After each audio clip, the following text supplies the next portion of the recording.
Goku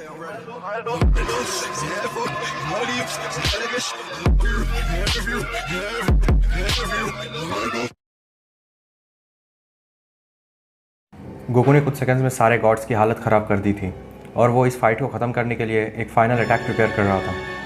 बेलमोंड ने कहा, सुनो सेयन, जैसा हमने कहा तुम हमें इतनी आसानी से नहीं मार सकते। तुम कभी नहीं समझोगे मॉर्टल, हमने जो किया था वो इस यूनिवर्स के भले के लिए किया था। अगर तुम्हारी जेनोसामा से फ्रेंडशिप ना होती तो हम तुम्हें उसी दिन मार देते। तो ऐसा कुछ करने का इरादा था तुम्हारा, लेकिन अब बहुत देर हो चुकी है और अब तुम्हारी लाइफ मेरे पे डिपेंड करती है कि मैं तुम्हें मारूं या फिर ज़िंदा छोड़ दूं। और तुम्हें बता दूं कि मुझे तुम्हें मारने का बहुत मन कर रहा है। मरने की बारी तुम्हारी होगी mortal. At the moment Belmod Goku के पीछे से गोकू पर अटैक करता है, पर गोकू ने बिना किसी प्रॉब्लम के उसे डॉज कर दिया। अगले ही सेकंड गोकू ने बेलमोंड के सर को पकड़कर उसे ज़मीन पे दे मारा। बेलमोंड बहुत गुस्सा हो जाता है, पर अचानक से उसे अपनी छाती में दर्द होने लगता है। गोकू ने अपने हाथ से उसकी छाती आर पार कर दी है।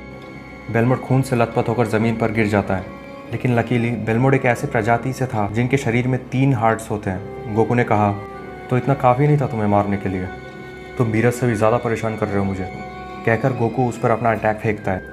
किसी एक गॉड ने कहा, अब हमारे पास और कोई रास्ता नहीं है। मुझे ये करने का तो बिल्कुल मन नहीं है, लेकिन ये 1 in a million मोमेंट है, इसलिए हमें ये करना ही होगा। ये हमने सिर्फ ग्रैंड प्रीस्ट के साथ ट्रेनिंग के समय किया था और मुझे लगा नहीं था कि हमें इसे फिर से यूज़ करना पड़ेगा कभी। क्या तुम मर्ज होने के बारे में बात कर रहे हो? तुम जानते हो ना तुम क्या कह रहे हो? तुम्हें क्या लग रहा है मैं नहीं जानता? पर अभी यही एक रास्ता है। ये मॉर्टल बहुत ज़्यादा पावरफुल है। बेलमोंड ने बाकी के गॉड ऑफ डिस्ट्रक्शन से अपना आइडिया शेयर किया। शुरू में उन्हें ज़रा सी हिचकिचाहट हुई, पर अगले ही सेकंड वो सब राजी हो गए। गोकू ने जो अटैक बेलमोंड पे फेंका था वो अचानक से गायब हो जाता है। अगले ही सेकंड उस जगह पे बहुत तेज़ रोशनी निकलने लगती है। गोकू ऐसा कुछ देख के पूरी तरह से शॉक हो जाता है और कहता है, क्या है वो रोशनी? वो रोशनी और स्ट्रॉन्गर होते जा रही थी और गोकू भी कुछ समझ नहीं पा रहा था। पूरी जगह धीरे धीरे उस रोशनी की तरफ खींचे जा रही थी। पूरे के पूरे मल्टीवर्स में इस पावर का इम्पैक्ट फील होने लगा, जो कि सिर्फ एक सिंगल बीइंग का होता है, जो कि 11 पावरफुल बीइंग्स का फ्यूजन है। गोकू के सामने एक बीइंग अपीयर होता है। गोकू कहता है, कौन हो तुम और तुमने उस टेक्निक को कैंसिल कैसे किया? तुम एकदम सही सोच रहे हो सेयन, हमने इसे कभी यूज़ करना नहीं चाहा था, लेकिन तुमने हमें फोर्स किया ऐसा करने के लिए। तुम हमें इतनी आसानी से मार नहीं सकते, पर अब जबकि हम सब फ्यूज़ हो चुके हैं, चीज़ें अब पहले जैसी नहीं होंगी। कहाँ से एक मॉर्टल आता है और सारे के सारे गॉड ऑफ डिस्ट्रक्शंस को सरपास कर जाता है, ये बिल्कुल एक्सेप्टेबल नहीं है। अब ये कुछ इंटरेस्टिंग किया है तुम लोगों ने। चलो देखते हैं तुम कितना इंटरटेन कर पाते हो मुझे। मैंने तुम पर अटैक किया था, अब तुम्हारी बारी। मैं तुम्हें एक चांस देता हूँ, अपने सबसे पावरफुल अटैक से अटैक करो मुझ पे। आई प्रॉमिस मैं डॉज नहीं करूँगा। ये सेयन क्या कह रहा है? पर क्या इडियट है, उसने अपने मौत को खुद दावत दी है। और हमें लग रहा था कि ये पहले जैसा स्टूपिड नहीं रहा, लेकिन ये तो अभी पहले जैसा ही है। उसे पता नहीं है ये अटैक उसे एक झटके में ख़त्म कर देगा। सारे के सारे गॉड्स के फ्यूजन एक अटैक प्रिपेयर कर रहे होते हैं, जिसे कि सोल टर्मिनेटर कहते हैं। वो लोग इस अटैक को गोकू पर फेंकते हैं और कहते हैं, तुम्हारा खेल ख़त्म यू डैम सेयन। वो अटैक गोकू से टकराने के बाद एक बड़ा सा एक्सप्लोजन होता है, जिससे कि आसपास के सारे प्लैनेट धूल बन जाते हैं और इवन की जेनोसामा को भी इस एक्सप्लोजन का इम्पैक्ट फील होता है। बट मीनवाइल उस अटैक को फेस करने के बाद किसी को भी गोकू का की फील नहीं होता है, जिससे उन्हें लगता है कि गोकू मर चुका है। पर यह उनकी गलत फैमिली होती है। गोकू वहीं पर ज़मीन पर पड़ा होता है। इतने पावरफुल अटैक को फेस करके गोकू के शरीर पर कुछ ज़ख्म दिखते हैं और वो कहता है, मैंने तुम्हें मौका दिया था, लेकिन तुमने उसका सही फ़ायदा नहीं उठा सके और अब मेरी बारी है। एट दैट मोमेंट गोकू उस फ्यूजन की तरफ बढ़कर उनके पेट पर ज़ोर से एक पंच देता है, जिससे कि एक गहरा घाव बन जाता है। दैट सेयन, उसके पास अभी भी इतना पावर बाकी है, उसने लगभग हमारी सांस रोक दी। ऐसा कहकर फ्यूजन ने गोकू पर अटैक करना शुरू कर दिया, जो कि गोकू को ज़रा सा सरप्राइज कर देती है। कुछ देर बाद फ्यूजन गोकू पर हावी होने लगता है। ऐसा होता देख गोकू कहता है, बस अब बहुत हुआ, लगता है अब उन्हें मुझे अपना ट्रू पावर दिखाना ही होगा। क्या ट्रू पावर से क्या मतलब है तुम्हारा? सही समझा है तुम लोगों ने, ये सब खत्म करने का समय आ चुका है। ऐसा कहकर गोकू अपने one of the most powerful state में ट्रांसफॉर्म होता है, जो कि फ्यूजन को पूरी तरह से शॉक कर देती है। ऑन दी अदर हैंड जेनोसामा को एक बहुत पावरफुल प्रेजेंस सेंस होती है और वो समझ नहीं पा रहे थे कि क्या हो रहा है, तो उन्होंने सोचा कि वो उस जगह पर जाकर देखेंगे क्या हो रहा है। गोकू का पावर इतना ज़्यादा होता है, ग्रैंड प्रीस्ट हैरान हो जाते हैं और सोचते हैं कि क्या है ये फीलिंग, किसकी पावर है ये। जेनो सामा तो शायद इसको ही देखने गए हैं, लेकिन उन्होंने तो मुझे उन्हें फॉलो करने से मना किया है। मुझे फ़र्क नहीं पड़ता कि वो क्या कहेंगे मुझे, लेकिन मुझे उनकी सुरक्षा करनी ही होगी। On the other hand Goku कहता है, ये है मेरी ट्रू पावर। फ्यूजन ने कहा, तुम्हें क्या लगता है ये देखकर हम डर जाएंगे?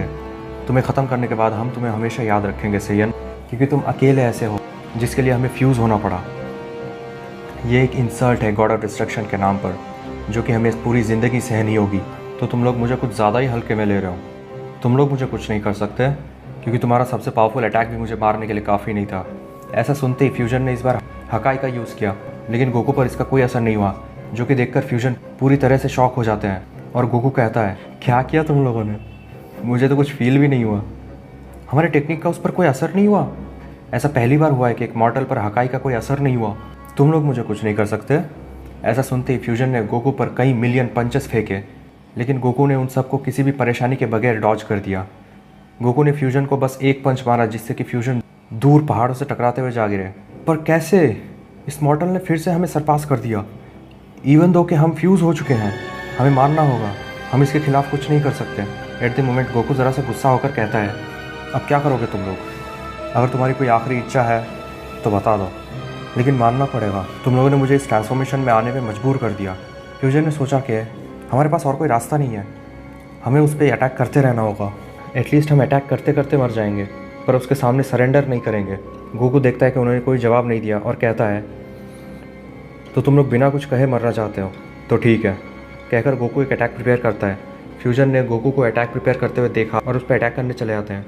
उन्हें ऐसा करता देख गोकू गुस्सा हो जाता है और अपने अटैक को रिलीज़ करने वाला होता है, लेकिन उसे अचानक से उसके पीछे कुछ फील हुआ, जिसकी वजह से उसने अपने अटैक को तुरंत कैंसिल कर दिया और जल्दी से पीछे मुड़कर देखा तो जेनो सामा वहाँ पर खड़े होते हैं।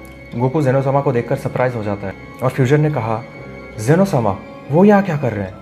तो तुम लोग इन सब के जिम्मेदार हो, तुम लोग गॉड ऑफ डिस्ट्रक्शंस हो।